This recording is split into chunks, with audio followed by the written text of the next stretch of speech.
Subscribe करें हमारे YouTube channel को और बेल आइकन को प्रेस करें हमारे लेटेस्ट वीडियोस को देखने के लिए।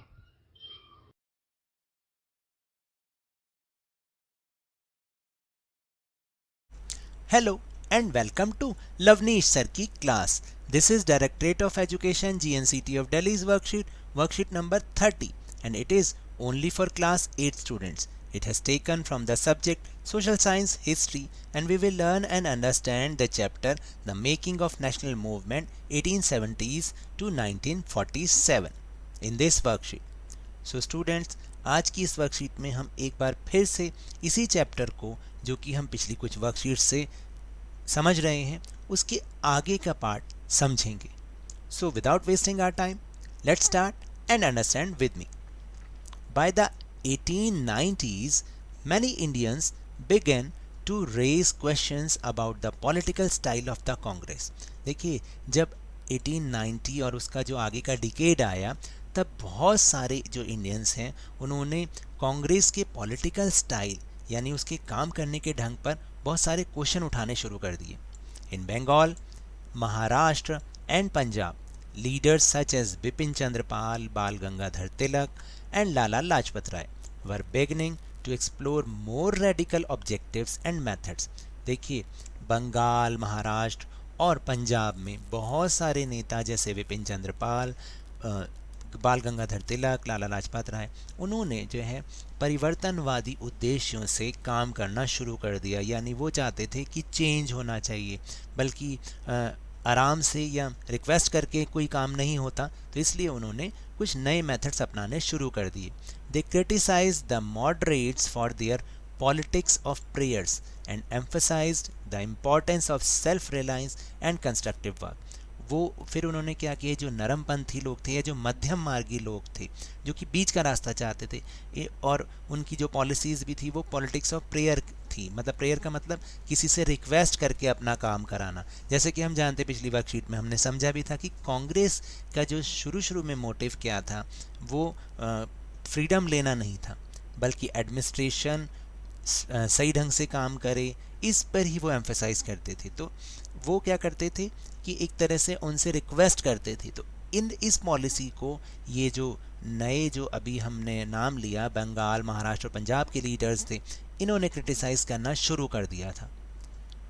और उन्होंने जो है सेल्फ रिलायंस मतलब आत्मनिर्भरता की कार्यों की इम्पोर्टेंस पर बल देना शुरू कर दिया था.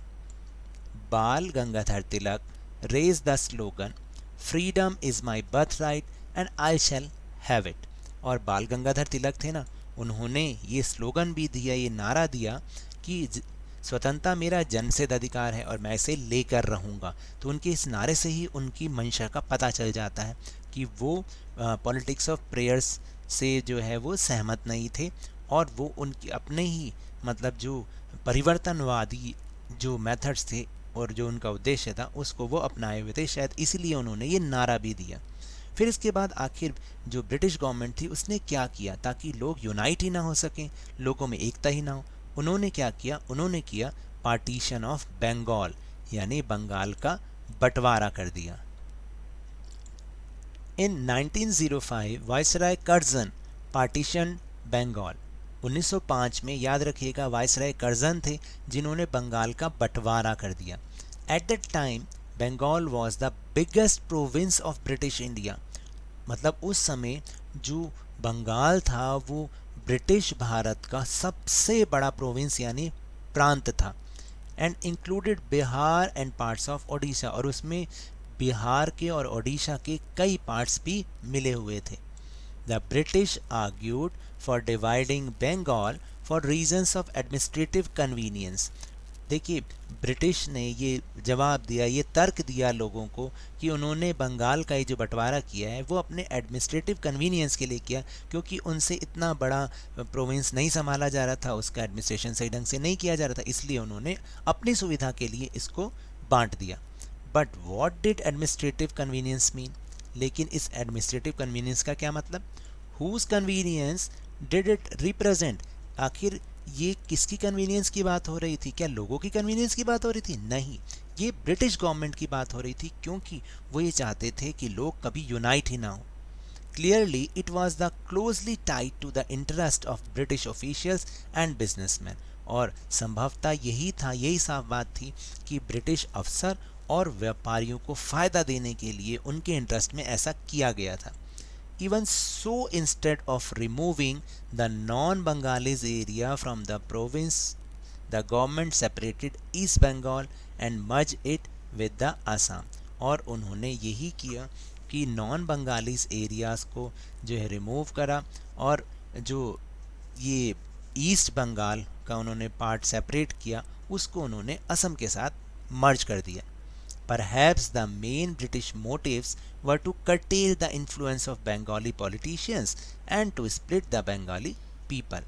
और शायद उनका जो मेन मोटिव यही रहा इस चीज़ को करने के पीछे कि जो बंगाली पॉलिटिशियंस थे उनको जो है उनका इन्फ्लुएंस कम कर दिया जाए, ख़त्म कर दिया जाए और जो बंगाली पीपल थे उनको बांट दिया जाए, उनको कभी भी यूनाइट रहने ही ना दिया जाए. क्योंकि उस समय बंगाल में जो सबसे ज़्यादा अपोज हो रहा था ब्रिटिशर्स का वो बंगाल में सबसे ज़्यादा हो रहा था.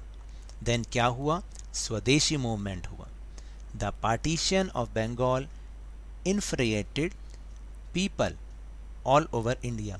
इस पार्टीशन ने इन्फ्यूरेटेड बंगाल को जो है ना बंगाली पीपल को और बल्कि पूरे देश के लोगों को जो है गुस्से में भर दिया. All sections of the Congress, the moderates and the radicals as they may be called opposed it.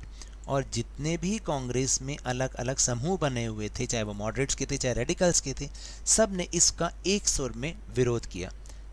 The struggle that unfolded came to be known as the swadeshi movement. और इसके रिजल्ट में जो मूवमेंट चलाया गया उसको नाम दिया गया swadeshi movement. The swadeshi movement sought to oppose British rule. और ये जो स्वदेशी मूवमेंट किया गया इसका मेन मोटिव था ब्रिटिश रूल को अपोज करना, ब्रिटिश राज को उसका विरोध करना. कैसे किया गया? Large public meetings and demonstrations were organized and novel methods of mass protest developed. यानी बहुत बड़ी बड़ी जनसभाएं, प्रदर्शन किए गए और बड़े लेवल पर विरोध प्रदर्शन किए गए. The radicals advocated mass mobilization and boycott of British institution and goods.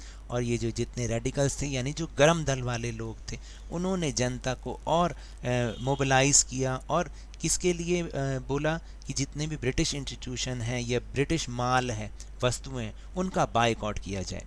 दो it was the strongest in Bengal but with echoes elsewhere too. हालांकि बंगाल में ये बहुत शक्तिशाली आंदोलन था लेकिन देश के बाकी हिस्सों में भी इसकी आवाज़ सुनाई देती थी. In deltaic Andhra it was known as Vande Mataram movement. और जो आंध्र प्रदेश के डेल्टा वाले क्षेत्र थे वहाँ पर इसको नाम दिया गया वंदे मातरम आंदोलन. Some individuals also begin to suggest that revolutionary violence would be necessary to overthrow British rule. और बहुत सारे लोगों ने ये कहना अब शुरू कर दिया, सुझाना शुरू कर दिया कि जो रिवोल्यूशनरी यानी क्रांतिकारी वायलेंस है वो अब जरूरी है इस ब्रिटिश शासन को उखाड़ फेंकने के लिए. Then some more important events. जो 1905 के बाद भी बहुत सारे इम्पॉर्टेंट इवेंट्स हुए, जैसे 1906 में formation of All India Muslim League in Dhaka में ऑल इंडिया मुस्लिम लीग की स्थापना हुई. 1907 में split in Congress into moderate and radicals. दो दलों में विभाजित हो गई, एक को हम मॉडरेट यानी नरमपंथी या नरम दल वाले लोग कहते हैं, दूसरों को रेडिकल्स जिनको हम गरम दल वाले लोग कहते हैं. 1909 में separate electorate was given in councils to Muslim, यानी मुस्लिम्स के लिए एक अलग से निर्वाचिका बनाई गई. 1915 में रीयूनियन ऑफ कांग्रेस यानी 1915 में फिर दोबारा से ये जो दोनों दल थे दोबारा से एक हो गए कांग्रेस में. And 1916 Lucknow pact between Congress and Muslim League. जो मुस्लिम लीग और कांग्रेस अलग अलग हो गए थे अब उन दोनों में भी 1916 में लखनऊ में समझौता हुआ था. So these are the topics of this worksheet. Now we'll move on our question answer section. So the question number 1 is why were the moderates of Congress criticized? यानी कांग्रेस के जो मॉडरेट लोग थे उनको उनकी निंदा क्यों की जा रही थी, उन्हें क्यों क्रिटिसाइज़ किया जा रहा था। देखिए, moderate people of Congress use to do politics of prayers. जो कांग्रेस के मॉडरेट लोग थे वो पॉलिटिक्स ऑफ प्रेयर करते थे, निवेदन की राजनीति करते थे। They were criticise for their politics of prayers policy, और उनकी इसी पॉलिसी की वजह से उनको क्रिटिसाइज किया गया। Then question number 2, what were the main motives of Britishers for the partition of Bengal. यानी ब्रिटिशर्स का मेन मोटिव क्या था बंगाल को अलग अलग करने में। The main motives of the Britishers were to curtail the influence of Bengali politicians and to split the Bengali people. उनका मेन मोटिव यही था कि जो बंगाली पॉलिटिशियंस हैं उनके इन्फ्लुएंस को कम किया जाए, ख़त्म किया जाए और बंगाली लोगों को बांट दिया जाए।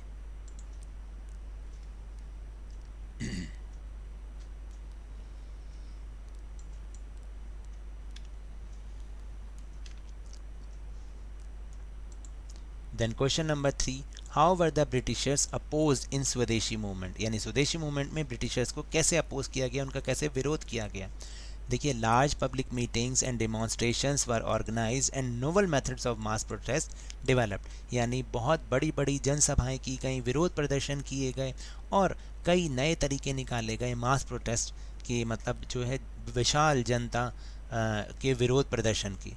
The radicals advocated mass mobilization and boycott of British institutions and goods to oppose Britishers in स्वदेशी मूवमेंट। और इस स्वदेशी मूवमेंट में ब्रिटिशर्स को अपोज करने के लिए जितने रेडिकल लोग थे, जितने गरम दल वाले लोग थे, उन्होंने जनता को जो है ब्रिटिश इंस्टीट्यूशन और ब्रिटिश वस्तुओं के अपोज करने के लिए उकसाया, उनको बढ़ावा दिया, मोटिवेट किया। Then question number 4 is freedom is my birth right and I shall have it is the famous slogan of Bal Gangadhar तिलक। यानी स्वतंत्रता मेरा जन्मसिद्ध अधिकार है और मैं इसे लेके रहूँगा, ये उनका फेमस स्लोगन था कि इनका बाल गंगाधर तिलक का। अब आपको भी क्या करना है, right a patriotic slogan like this. आपको भी एक देशभक्ति से संबंधित एक स्लोगन लिखना है। तो देखिए, ये मेरा सजेशन है, आप इसमें अपना सजेशन भी लिख सकते हैं। जैसे, भारत हमको जान से प्यारा है, सबसे न्यारा देश हमारा है। So now that's all for this worksheet. अगर मेरे इस तरह समझाने से आपको थोड़ा सा भी समझ में आया हो तो इस चैनल को ज़्यादा से ज़्यादा सब्सक्राइब कीजिए, लाइक कीजिए और बहुत ज़्यादा शेयर भी कीजिए। और हाँ, मेरे साथ इसी तरह आसानी से वर्कशीट को समझते रहिए, लेकिन ध्यान और मन लगाकर पूरी मेहनत और लगन के साथ ऑनलाइन ही सही पढ़ते ज़रूर रहिए।